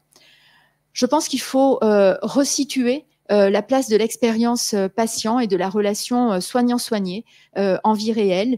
C'est un message très fort qui est sorti de la première manifestation nationale sur la RWE, 360 RWE, à Issy-les-Moulineaux, début novembre, où un certain nombre d'entre nous étaient déjà réunis. Et ce message-là, il est ressorti de la plupart des présentations, arriver à resituer le soignant. Et donc, la solution numérique, etc., ne sera de qualité et d'une exhaustivité suffisante que si le patient et le soignant y trouve un bénéfice et une certaine simplicité d'utilisation. Donc, bien sûr, pour que ces données soient de qualité, soient exhaustives, mais pour qu'elles aient un sens, eh bien, il faut leur faire raconter une histoire. Et seuls les patients et les soignants pourront raconter l'histoire des données. Cela veut dire qu'il est important que les patients et les soignants soient associés à l'évaluation des données. Diapo. On a de très, très belles bases en France. Donc, bien sûr, le SNDS, je voudrais parler du registre Descartes qui remonte toutes les données pour les patients atteints de atteints d'hémopathie maligne aujourd'hui et traités par Carticel. Je suis pas assez avec Unicancer. Unicancer a sorti de très, très belles bases de données. ESME dans le cancer du sein. Canto, parce que j'ai beaucoup d'admiration pour cette base et pour les travaux d'Inès sur cette base avec des patients, donc des patientes atteintes de cancer. Voilà, Réalisa, Florence, tu en as parlé. Et bien sûr, une place pour des bases hospitalières qui sont peut-être pas forcément multicentriques, mais qui collectent de la data de qualité à partir de parcours de soins sécurisés, puisque ce qui est important, c'est de savoir aussi ce qu'on collecte. Et vous comprenez bien avec la démonstration qui vient d'être faite que, eh bien, aller collecter de la data dans des parcours de soins qui sont classiques, eh bien, c'est très apprenant. Pour autant, eh bien, si on veut de la data de qualité, et on sait que c'est important pour faire passer des messages, notamment avec les autorités de santé, dans les marchés, dans les accès, etc., dans les demandes d'accès, eh bien, on va aller chercher de la data d'une meilleure qualité et d'une meilleure exhaustivité, et celle-ci, eh bien, on va la trouver à partir des données des parcours de soins sécurisés. Je ne peux pas ne pas vous parler donc Oral et PACOM et dès demain donc OHCity pour les patients traités par traitements injectables, au premier rang desquels les anticorps conjugués et bispécifiques, et de la future base de données Scarlett. Diapo.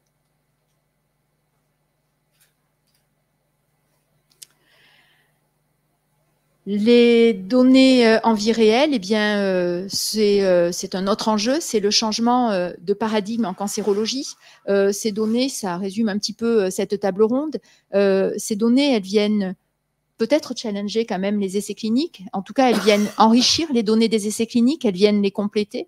Elles nous permettent d'anticiper des facteurs prédictifs de réponse, de toxicité. Elles vont consolider les dossiers d'accès au marché, autant qu'elles soient de très très bonne qualité, de la plus grande exhaustivité et qu'elles aient un sens.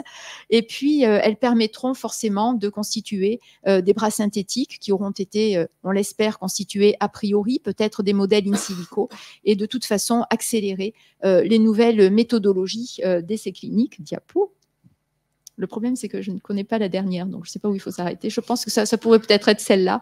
Le mot de la fin, ça sera pour dire que ce changement de paradigme, eh bien, effectivement, ça sera juste dire que ces données doivent être, encore une fois, de la meilleure qualité possible si on veut vraiment leur faire jouer ce rôle de compléter les données des essais cliniques et de parler d'une vraie real-world evidence qui vienne challenger la real-world, l'evidence-based medicine. Voilà, je crois que tout ça, ça passe encore une fois par de la qualité, de la sécurité et du sens, et des soignants et des patients autour de ces données. Je vous remercie.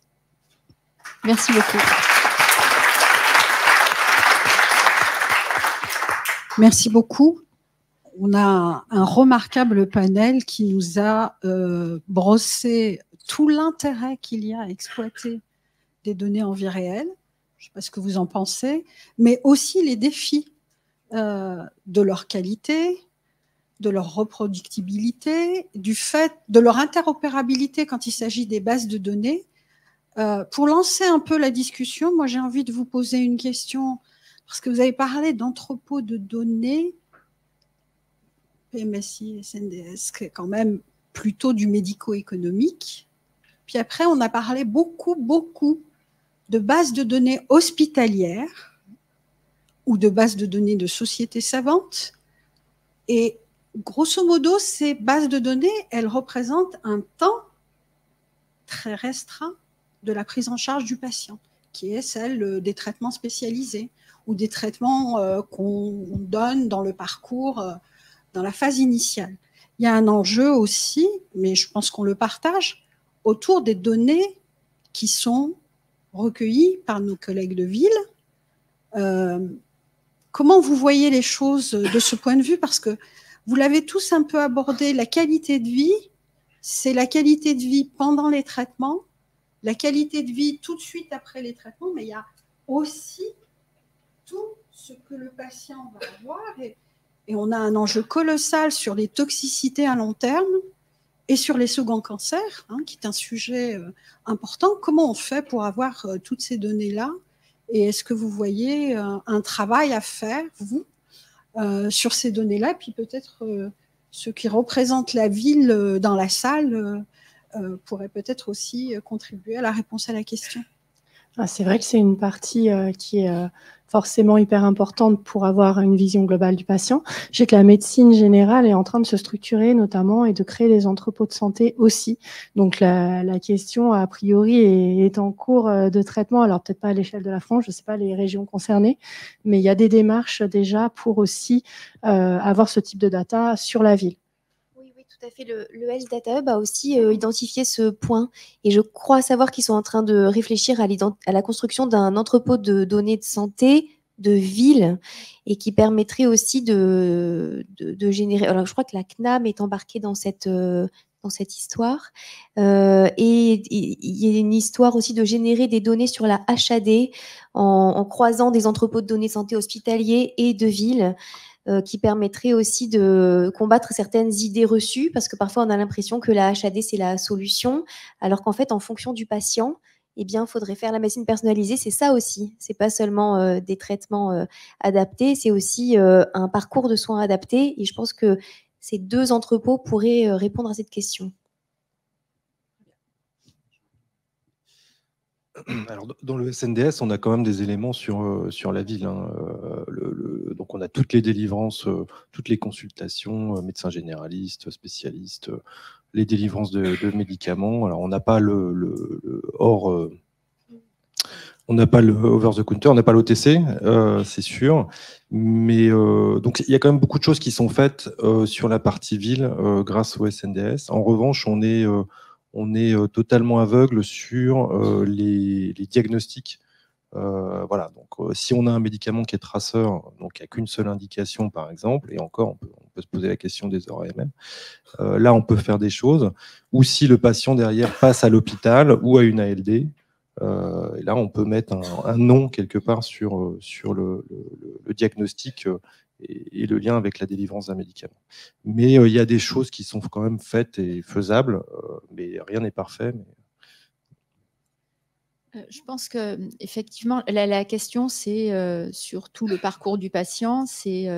Tu as parlé des seconds cancers, mais c'est déjà l'après-cancer. C'est les séquences de traitement qui nous intéressent pour les analyser, mieux prendre en charge les patients demain. Je pense que c'est indispensable qu'on ait des datas qui proviennent de l'ensemble des acteurs, mais surtout, je pense qu'on renvoie une image au public de plusieurs bases, de plusieurs silos. On ne sait pas bien comment toutes ces bases se parlent entre elles. Mélina parlait de l'interopérabilité. C'est extrêmement compliqué. Moi, je vois ça en me disant que, une fois de plus, c'est le début d'une aventure. Et le début des aventures, elle commence parfois avec plusieurs aquariums qui vont tous dans le même océan après. Donc, on a l'impression de travailler en silo, mais pas du tout. On se parle et en même temps, on réfléchit ensemble. Donc, tous ces retours d'expérience, etc., ils font évoluer nos propres bases et nos propres façons de travailler, de communiquer, de préparer l'avenir. Et je crois que c'est important, tous ces aquariums qui iront après dans le même océan. Et j'ai assez confiance. Et il faut faire confiance à l'intelligence collective. Une fois de plus, on est dans un écosystème qui est extrêmement pluridisciplinaire, varié, inspirant. Enfin, voilà, il y a de belles choses qui arrivent et il faut quand même faire confiance tout en sécurisant. L'important, c'est de sécuriser nos aquariums dès le départ. Faire des projets. Oui. Des questions dans la salle ou en ligne?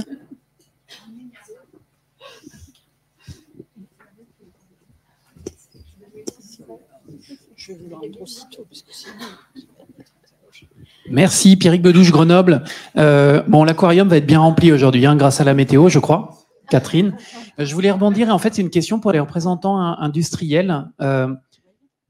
Qu'est-ce que, là, maintenant, aujourd'hui, vous attendriez des hôpitaux en termes de structuration, on appelle ça entrepôt, base, enfin comme on veut, pour développer la recherche clinique avec ces données de vie réelle? Quel serait le début du commencement qu'on pourrait structurer? Parce que comme vous l'avez bien mentionné, c'est vaste pour le moment.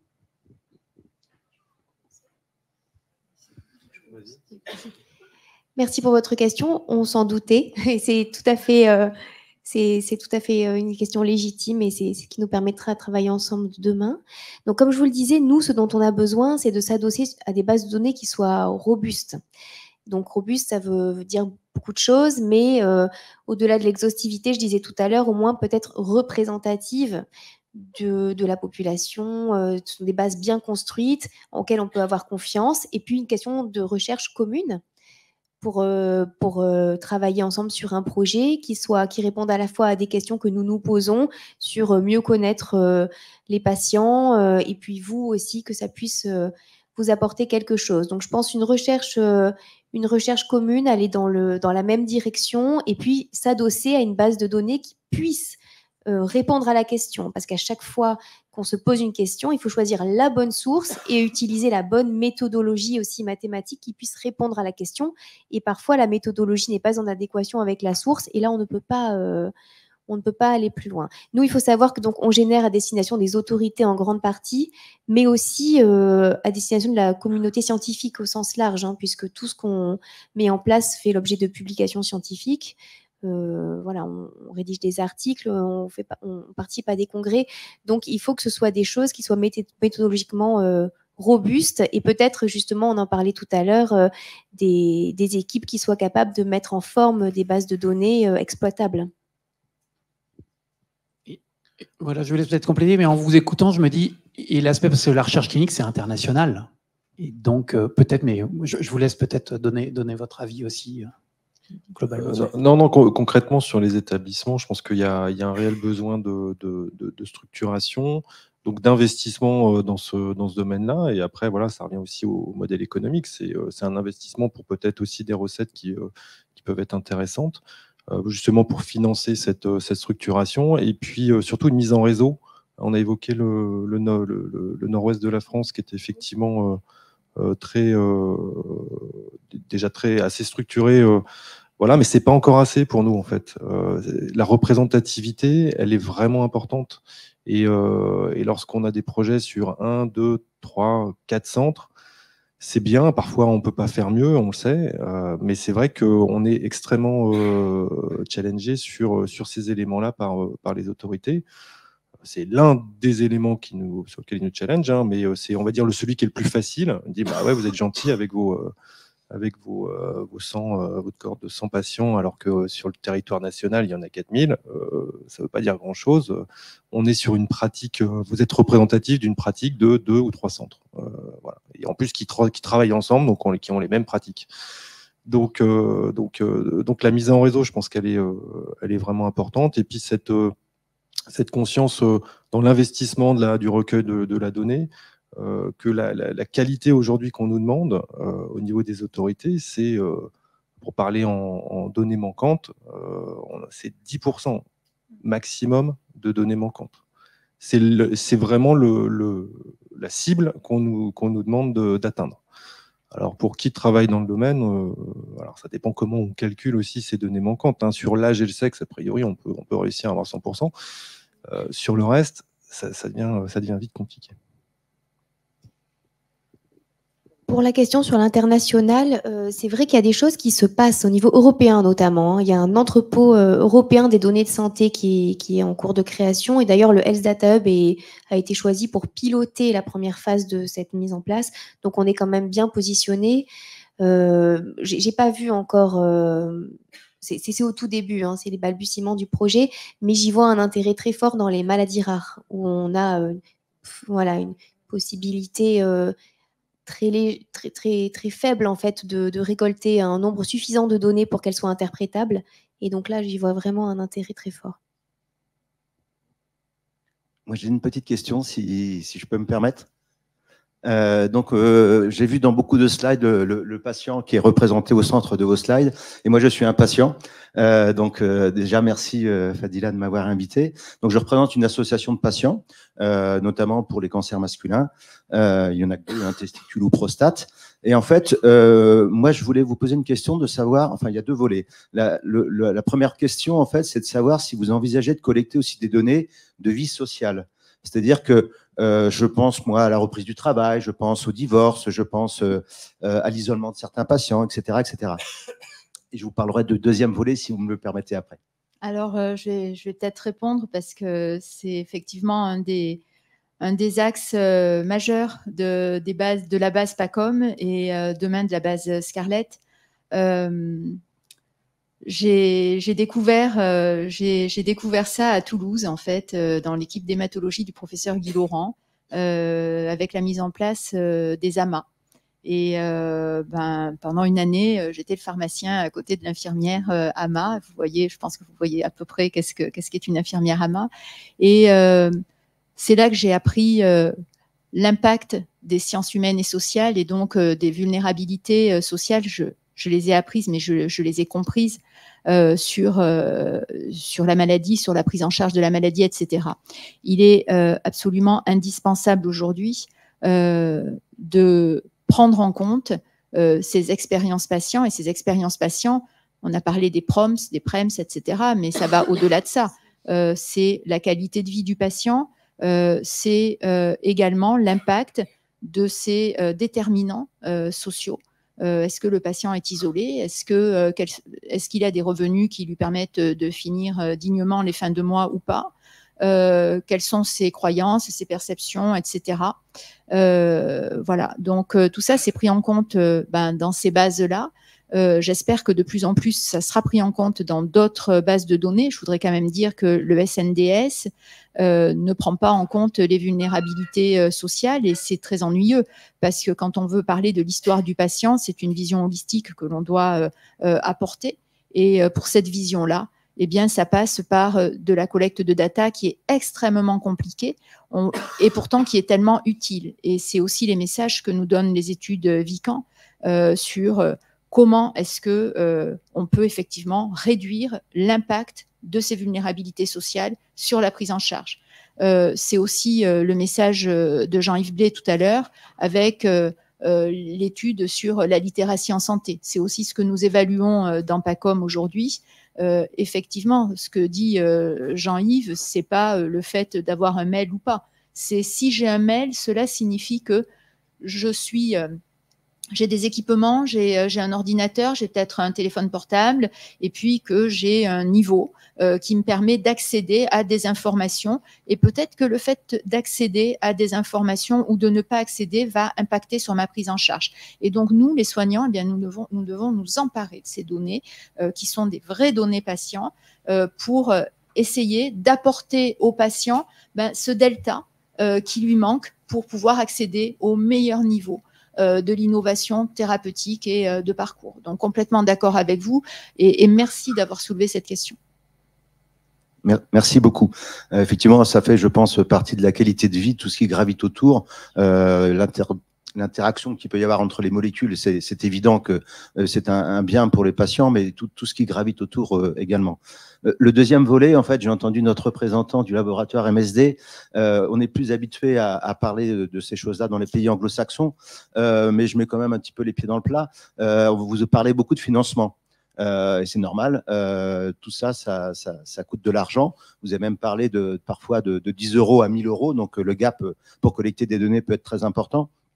Et moi, ma question, c'est de savoir en fait comment vous arrivez à cohabiter, parce qu'en fait, on n'est pas dans un monde idéal. On sait que vous avez des intérêts économiques. Est-ce qu'on vous demande un ROI? Si vous avez parlé plusieurs fois de ce montant, c'est peut-être parce qu'on vous demande à vous aussi, en tant que société indépendante, un résultat et un ROI dans ces collectes de data. Donc, je voulais savoir comment tout ça fonctionnait un petit peu.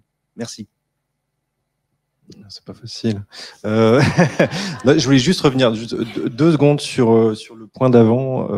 On avait fait une étude sur le SNDS regarder l'équité finalement aussi. On avait regardé l'impact, enfin le lien. On n'est pas dans de la causalité, hein, mais le lien entre le lieu de résidence des patients et leur survie, et voire même leur accès à des molécules de la liste en sus. Et on avait trouvé des liens significatifs, effectivement, avec des ajustements sur d'autres covariables. Mais on avait fait ça notamment avec Pierre-Jean Souquet de Lyon, aux HCM. Et c'est vrai que ça avait interrogé beaucoup les cliniciens sur cette, finalement, cette équité d'accès. Alors, effectivement, on s'était posé la question sur la signification de tout ça, qu'il y avait potentiellement un biais d'information des patients qui devait beaucoup jouer là-dessus. Donc voilà, donc il y a des choses qui sont faites, et maintenant d'automatiser la collecte de données beaucoup plus fine sur, comme vous le mentionnez, sur le statut marital ou des choses comme ça. Là, c'est compliqué, parce que là, on touche vraiment à des données très très sensibles. Voilà. Alors après, sur le, tu veux sur le. Je peux répondre sur la partie peut-être financement. Donc effectivement, nous, on est donc des laboratoires pharmaceutiques, on dispose de budget, et donc c'est vrai que quand on se pose une question, qu'on a envie de faire un partenariat avec une cohorte, avec une base de données quelconque, on a besoin d'aller chercher des sous pour pouvoir, et puis ce sont des projets qui sont chers, donc voilà, on a besoin d'aller chercher ce financement. Comme on appartient à une boîte, nous, ce sont des boîtes américaines, on doit convaincre la plupart du temps nos maisons mères de débloquer du budget pour nous accompagner sur ces projets. Donc oui, il faut faire preuve d'assertivité pour prouver l'importance de ce projet et pour débloquer du budget. Alors, quand ça peut aider d'autres filiales, d'autres pays, le global en lui-même, c'est un plus. Et puis, quand c'est aligné avec la stratégie de la molécule, c'est très important. Et aussi, effectivement, il y a quand même une sorte de retour sur investissement. C'est pas un mot qui correspond parfaitement, mais vous voyez ce que je veux dire, sur le fait qu'on a mis sur la table une telle somme d'argent, on a généré des données, et alors qu'est-ce qu'il en est sorti? Et c'est vrai que le peu d'acceptabilité par les autorités que nous rencontrons, c'est un frein à l'innovation, parce que parfois on génère beaucoup de choses, c'est pas vraiment repris dans les avis des autorités de santé, et après, quand on doit un peu expliquer quels ont été les impacts, il se trouve que parfois on est un petit peu, c'est un petit peu complexe. Mais on continue à y croire, on continue à prouver l'importance de générer des données, les atouts de la France dans ce domaine, mais ça fait partie effectivement de nos challenges. Et pour vous donner quelques ordres de grandeur, donc c'est des éléments qui sont totalement publics. Donc sur le laboratoire BMS, par exemple, on est sur un investissement en recherche clinique autour de, par an en France, on est autour de entre 90 et 100 millions d'euros. Donc c'est beaucoup, mais c'est le cœur de métier. On est vraiment sur la recherche et développement. Donc là, c'est la partie plus développement clinique. Les données de vie réelle, c'est une paille là-dedans. C'est pas le cœur de métier, donc c'est quelques points de pourcentage de ce montant-là, mais c'est pas, et ça sera jamais une grosse proportion de ce montant-là, parce que le cœur de métier encore des laboratoires, c'est de développer des médicaments et de mettre en place des essais cliniques pour montrer leur efficacité. Donc c'est pour ça qu'on doit se battre effectivement pour avoir des financements, et qu'on est toujours déçu quand on doit renoncer, parce qu'on renonce assez souvent quand même à des collectes de données. Merci. Donc, il va falloir qu'on clôture cette table ronde sur les données de vie réelle, qui était très intéressante. Je pense qu'on a vu beaucoup de choses. Merci beaucoup pour ce retour patient et ces échanges qu'on a eus. C'est toujours très intéressant. Il y a des points qu'on n'a pas pu aborder, notamment comment on gère ces milliards de données que l'on a, et qui nous oblige, nous, en tant que professionnels de santé, à travailler de manière multidisciplinaire, donc que ce soit dans nos structures, mais aussi avec des spécialistes de l'intelligence artificielle quand on veut monter des projets. Et parfois, c'est compliqué d'arriver à communiquer. Donc là aussi, il va falloir de la méthode pour essayer d'avancer. Mais comme le disait le professeur Catherine Rioufol, c'est un merveilleux challenge, et c'est ce que rappelait aussi Jean-Yves Blé. On ne peut que être heureux et rêver de la Californie, ma foi. Voilà, merci beaucoup pour votre attention.